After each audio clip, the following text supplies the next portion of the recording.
Welcome back. Taking a live look over the Gerald R. Ford Airport this morning. And this is what most of West Michigan looks like this morning, as you're seeing those raindrops on the camera there with remnants of barrel rain down across the area. You kind of see the camera shaking a little bit, so I'd imagine there's also some wind out there as well that you're going to have to contend with. I mean, we've been talking about it all morning long. It's a cause for concern for flooding in some spots, specifically to our counties to our south here, south of Grand Rapids. We're talking like Kalamazoo County, those areas really are dealing with a lot of flooding. Yeah, that 94 corridor got hit pretty hard during the overnight hours. Many of you may have slept through it, but they saw over 3 inches, and I would not be surprised if we get reports higher than that. Right now, we're going off of radar estimations. So once we actually get some reports in of people's rain gauges, that will help us to understand what's really happening on the ground. But of course, lots of people still snoozing this morning.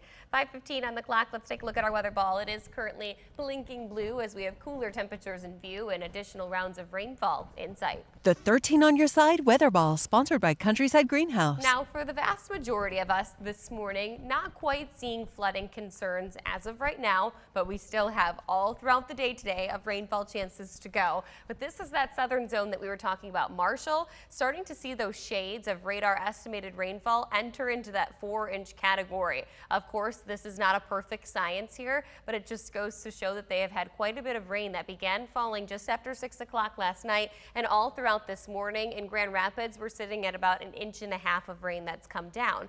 Broader picture of our satellite and radar, the heaviest of rain is now moving through the Flint, Saginaw, all the way up through the Cadillac region. We actually have some pockets of dry skies. Don't let this fool you this morning.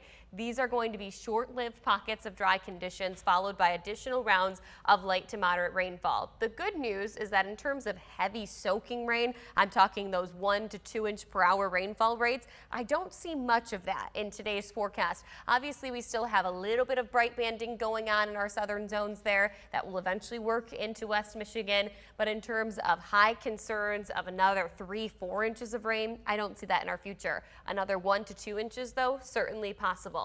Hour by hour forecast here showing that we continue on with that moderate rainfall now through around noon. Afternoon today, I expect us to transition from moderate rain back to lighter showers and then really starting to taper off after 6 p.m. tonight. Now, that's not to say we still couldn't see a little bit of light drizzle extending to around 9 o'clock. Then overnight tonight and into early tomorrow morning, clearer skies settle into place.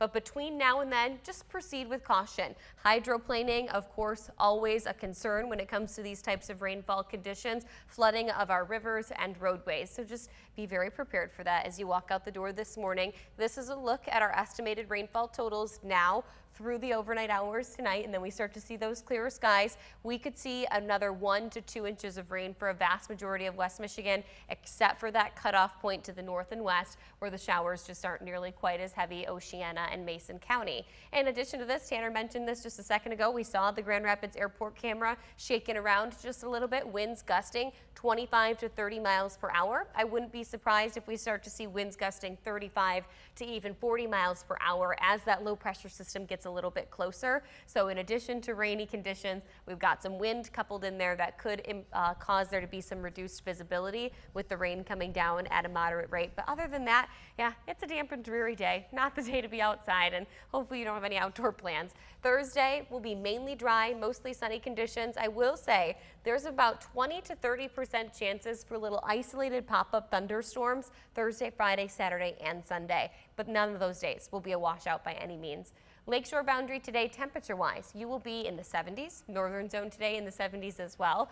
Now, don't be fooled by these 70-degree temperatures because it's still really muggy outside. It won't feel all that comfortable. The rest of your 13 on your side 10-day forecast.